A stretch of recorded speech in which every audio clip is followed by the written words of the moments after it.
Hola, mi amigo querido, qué alegría. Vamos a la lección número 10 para el 7 de septiembre del año 2024. El título de la lección, Los últimos días. La semana pasada dije que ya entramos con la entrada triunfal de Jesús a Jerusalén, ya entramos a la última semana del ministerio de Cristo en esta tierra.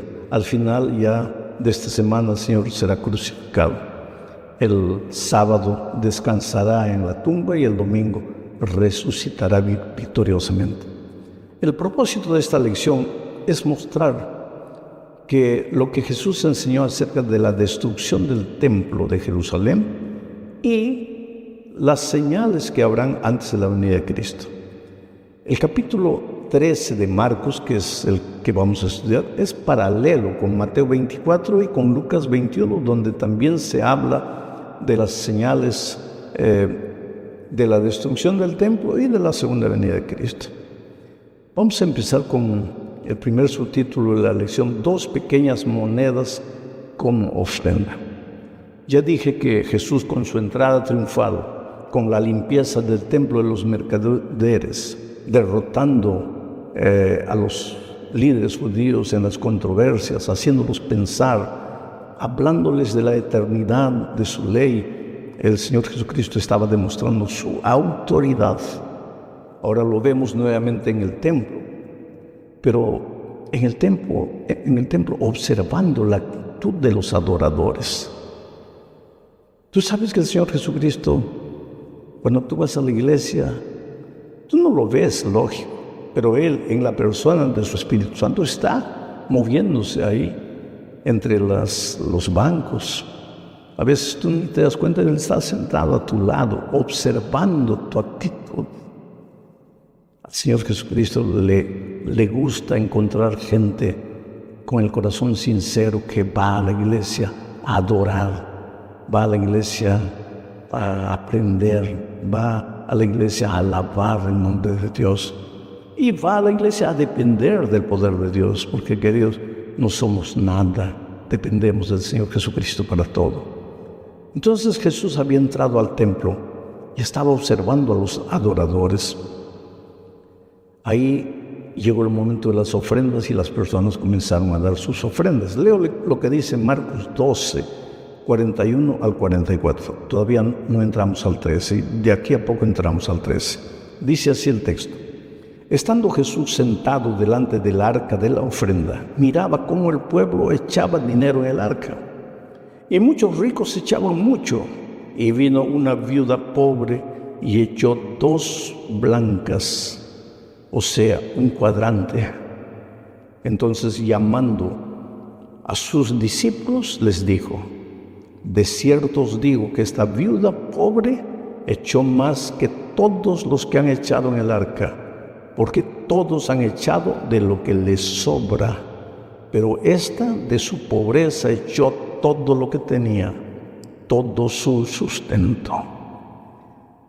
La lección que aprendemos de estas palabras del Señor Jesucristo es que el valor de una ofrenda no se mide por la cantidad, se mide por la actitud.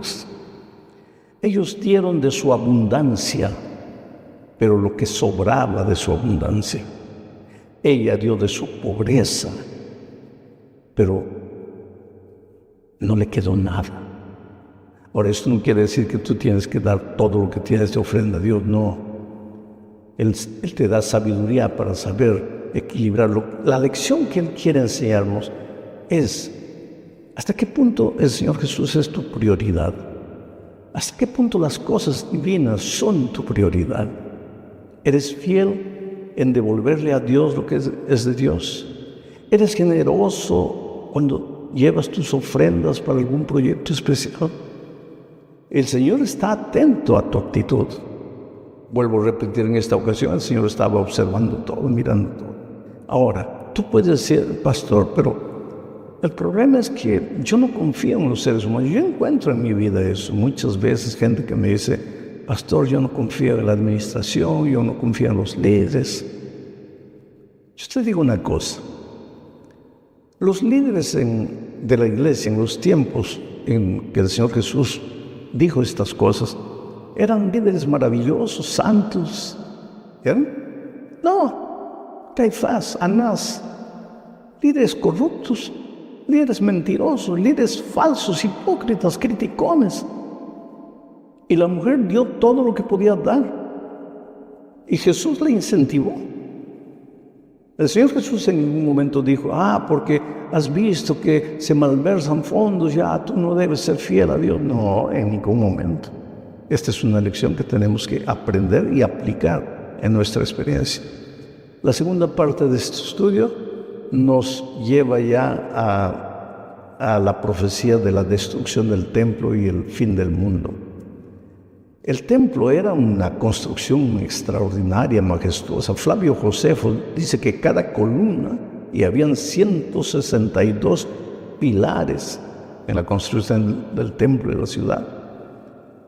Flavio Josefo, historiador judío, dice que 3 hombres así abrazados, solo 3 hombres juntos podían abrazar una de las columnas. Mira el espesor de las columnas. Era un templo inexpugnable. Y sin embargo el Señor Jesucristo dijo que todo eso sería destruido. Leo Marcos capítulo 3, versículos 1 al 4. Mira, saliendo Jesús del templo, le dijo uno de sus discípulos, Maestro, mira qué piedras y qué edificios. Jesús respondiendo le dijo, ¿ves estos grandes edificios? No quedará piedra sobre piedra que no sea derribada. Y se sentó en el monte de los olivos frente al templo. Y Pedro, Jacobo, Juan y Andrés le preguntaron aparte, dinos, ¿cuándo serán estas cosas? ¿Y qué señal habrá cuando todas estas cosas hayan de cumplirse? ¿Cuándo será? Ahora, ese cuándo será, y como en el capítulo 13, y sucede también en el capítulo 24 de Mateo, se habla de la destrucción del templo y al mismo tiempo se habla del fin del mundo, o sea, de la segunda venida de Cristo.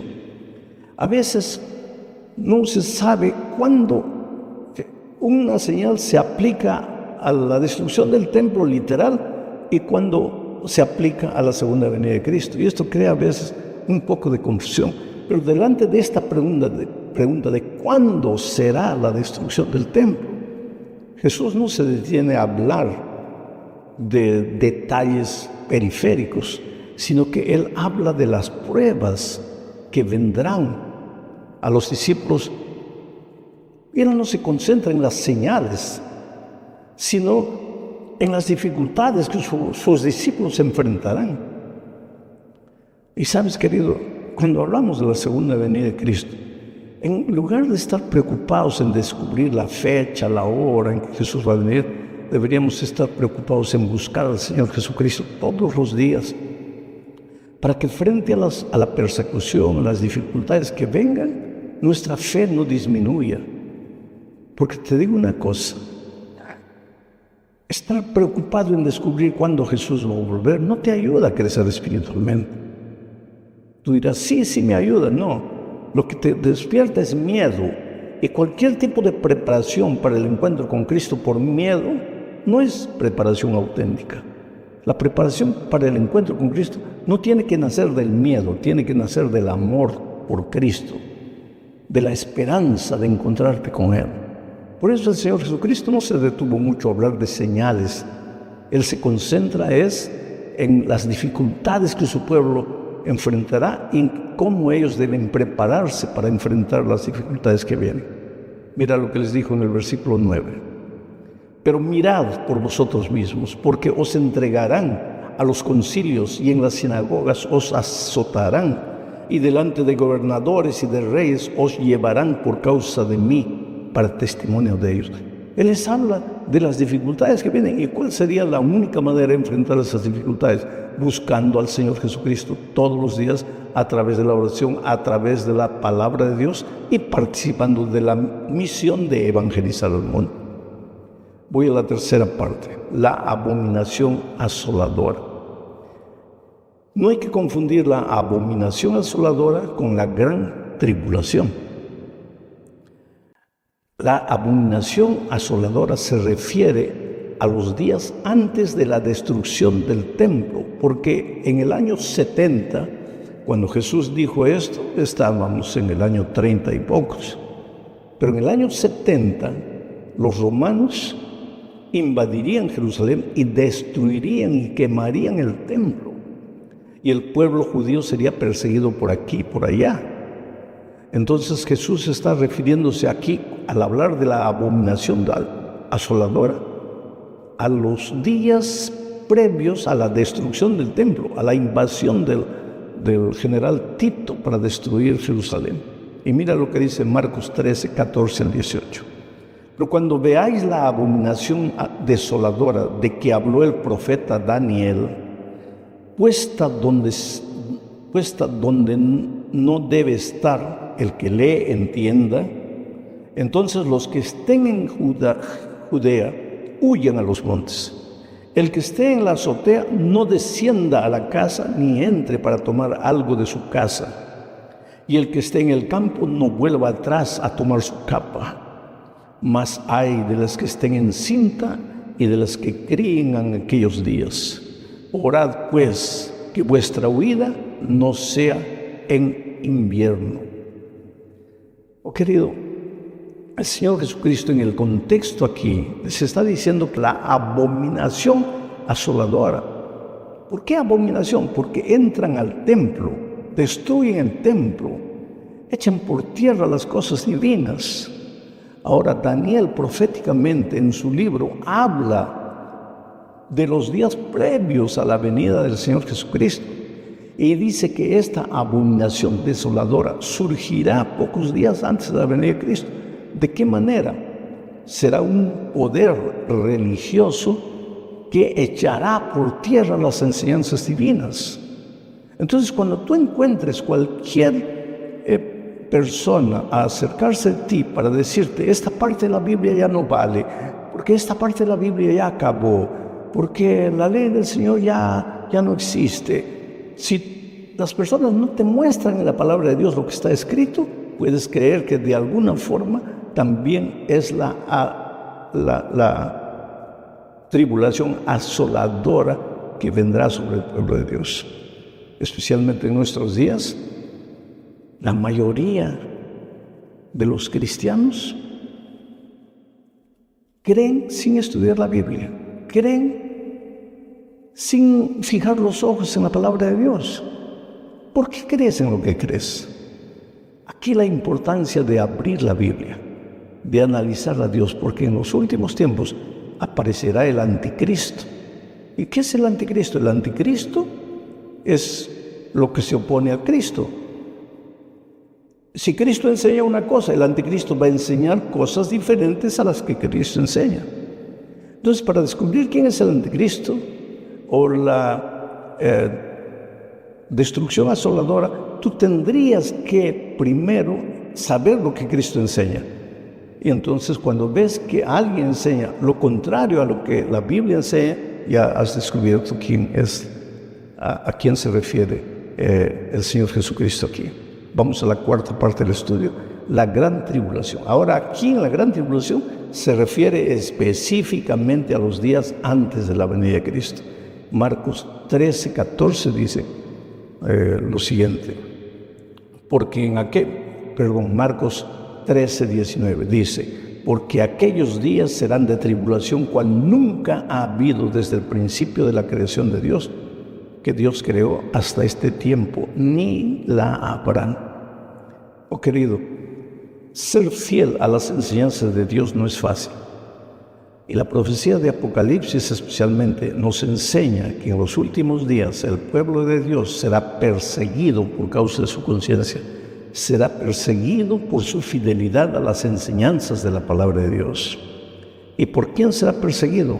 Por un poder religioso que enseña cosas contrarias a lo que la palabra de Dios enseña.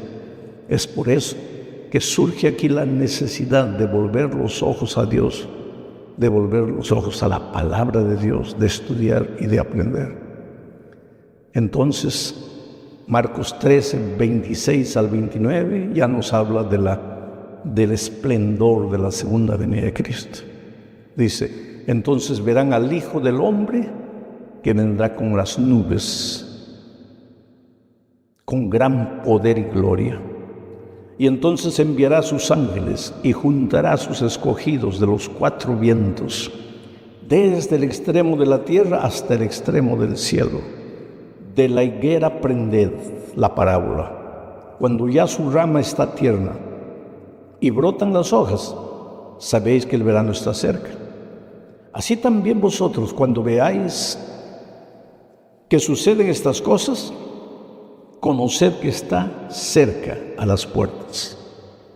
Y si tú lees todo el capítulo, vas a ver muchas señales, no solamente señales que ocurrirían antes de la destrucción del templo del año 70, sino señales que ocurrirán por ocasión de los días previos a la venida de Cristo.